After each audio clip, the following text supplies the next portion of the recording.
সব বিচার নিজে করতে যায় না, কিছু কিছু বিচার রবের দরবারে যায়, নামাজে সিজদায় পরে দিয়ে দিয়ে। আল্লাহ আমি দুর্বল, আল্লাহ আমি বড় অসহায়, তুমি ছাড়া তো কেউ নাই। আল্লাহ ওর না ও আছে, ওর না এটা এটা আছে, ওর না অমুক অমুক আছে, আমার তো কেউ নেই তুমি ছাড়া।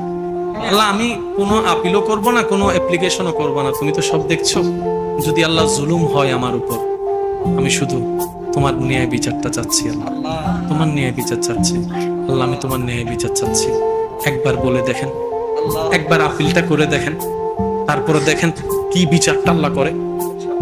এমন ভাবে বিচার করবে আসামিও খুঁজে পাওয়া যাবে না, অ্যারেস্ট হওয়ার কোনো সুযোগ থাকবে না, অ্যারেস্ট হওয়ার কোনো সুযোগ থাকবে না। রব বলে যে আমার বান্দা আপিলটা আমি রবের কাছে করেছে, অ্যাপ্লিকেশনটা আমার কাছে করেছে, ইন্নাল্লাহ মানার উপর সে বিশ্বাস করেছে। এবার আমি আল্লাহ আমার বান্দার পক্ষে, মজলুমের পক্ষে আমি দাঁড়াইছি। এবার কে আসস আয়, যেদিন রব বলবে কে আসস আয়, তার পক্ষে আমি আছি।